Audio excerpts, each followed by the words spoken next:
Bismillahirrahmanirrahim. Assalamualaikum warahmatullahi wabarakatuh. Jumpa lagi dengan kami Saham Hijau, yaitu segala sesuatu tentang dunia investasi di pasar modal. Pada kesempatan kali ini kita akan membahas deretan kejadian yang merontokkan pasar saham.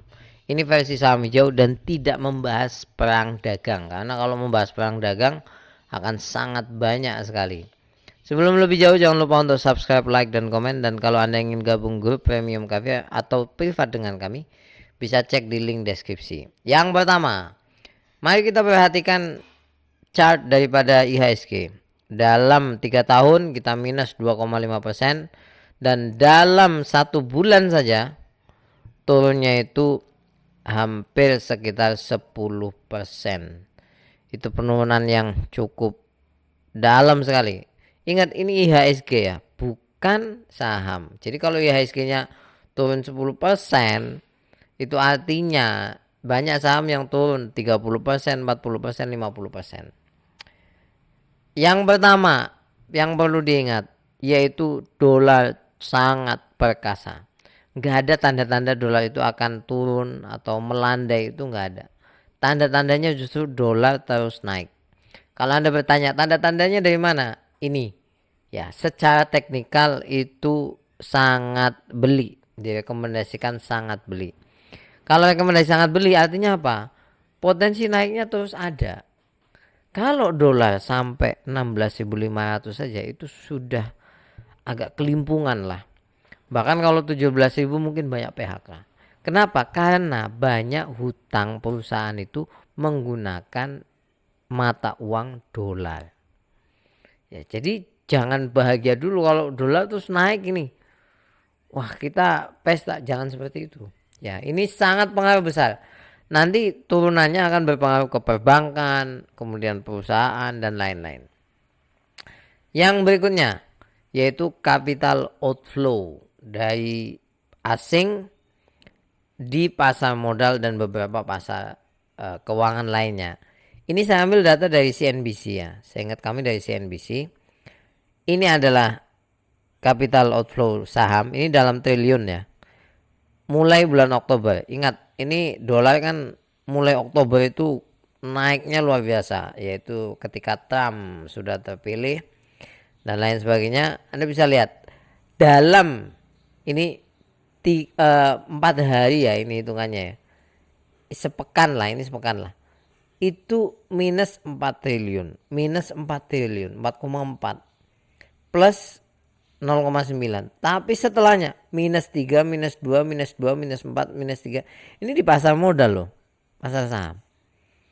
Asing keluar besar-besaran gila. Dan perlu diketahui, memang secara komposisi investor asing itu sedikit. Tapi bicara komposisi dana, asing itu memegang sampai kalau nggak salah 45 ke atas persen ya. Jadi mereka keluar dananya sedikit saja, bagi mereka itu sudah besar di kita. Ya, jadi ini perlu jadi perhatian. Asing keluar terus ya. Istilah katanya gampangnya gini loh, nggak ada daya tarik di Indonesia, lebih menarik di sana. Sederhananya seperti itulah. Nah, karena itulah ya, perbankan rontok. Apalagi setelah laporan keuangannya keluar kuartal 4, salah satunya Bank Mandiri, itu kinerjanya ternyata memble. Ya kita perhatikan Oktober ya, mulai Oktober. Sekali lagi semua kejadiannya itu mulai Oktober. Itu penurunannya sudah tajam. Ya. Ini dananya ditarik. Asing kan banyak masuk saham bank-bank besar. Masuk saham LQ45 dan lain-lain. Anda bisa lihat Oktober turun terus ya. Rontok ini. Kalau rontok seperti ini bahkan Mandiri ya, saya belum kecuali COVID ya, belum menemukan grafik yang seperti ini untuk bank besar, kecuali COVID sekali lagi. Ini 1 hari jeblok 7% ya. Edan. Ini turun terus ya.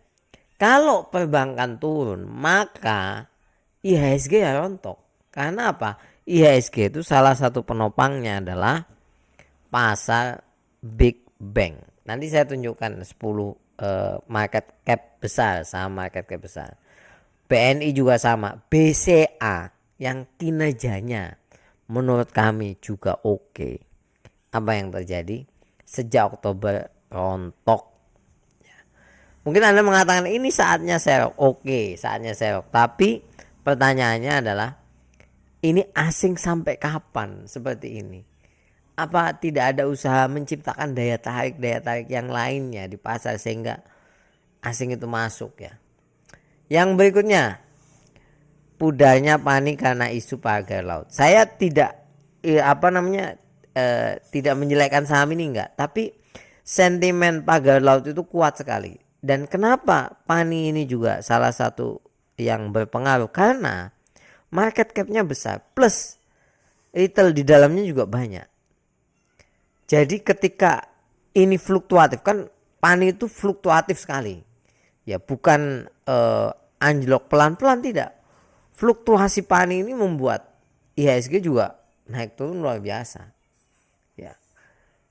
Berikutnya, ini juga saya nggak habis pikir ya. Tahu-tahu memang udah ada pemberitahuan sih sebelum-sebelumnya, tapi short selling ya, daftar efek yang bisa ditransaksikan short selling itu membuat banyak saham pada akhirnya turun. Kenapa saya katakan demikian? Karena short selling itu saham turun itu mereka untung. Bagi asing market cap besar, bagi mereka ini bukan market cap besar, kecil, tinggal menggelontorkan sekian triliun misalkan, jeblok kan nanti panic selling kan, orang kan panic selling, wah terus jualan, dia untung dari short selling yang dia lakukan.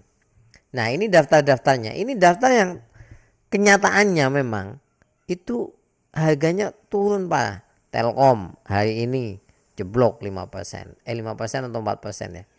BRPT Anda tahu sendiri ya, Bank Mandiri, Bank BRI, Bank BNI, Bank BCA, Astra Adro, ini waduh short selling. Padahal di beberapa negara short selling itu dilarang. Ya, Anda bisa lihat di beritanya lah. Saya aneh ya, Indonesia justru memberlakukan. Dan kalau diberlakukan, yang rugi siapa lagi kalau bukan retail? Kan kita panik, selalu panik gitu. Yang berikutnya adalah tidak gagalnya 3 emiten milik Pak PP itu untuk masuk MSCI Indonesia, yaitu Cuan, Brand, PTRU. Karena apa? Karena ada potensi masalah investasi dalam saham-saham tersebut. Ya kita tidak tahu detail masalah investasinya apa ya. Tapi memang saham-saham ini market cap-nya dan valuasinya itu di luar nalar menurut kami ya. Sehingga banyak orang mengatakan fundamental meninggal lah dan lain sebagainya. Anda bisa lihat valuasi dari Cuan, book value-nya 45 kali, PER-nya 165. Susah menurut saya dipikir pakai akal, itu susah kalau untuk saham itu ya. Karena kalau book value orang luar negeri mungkin nggak begitu ngelihat, tapi kalau PER itu sangat, menurut kami salah satu yang dilihat juga di samping likuiditas. Brand itu PER-nya itu 500, gila. Book value-nya 114. Dan ini market cap-nya besar. Mari kita lihat ini. Ya, penurunannya BRPT kalau dari harga puncak ya. Itu udah turun 58%. Brand udah turun 50%. Cuan udah turun 41%. PTRU udah turun 32%. Ini gimana IHSG nggak rontok ya? Ya akhirnya rontok. Anda lihat chartnya ini, aduh mengerikan. Mari kita lihat top 10 market cap ya. Ini pada mungkin kalau nggak salah Desember ini datanya.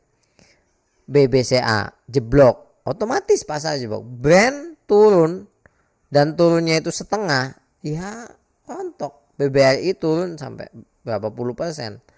Kemudian BMRI, AMMN, kemudian Telkom juga jeblok ya, dari 4.000 ke 3.000, sekarang 2.400.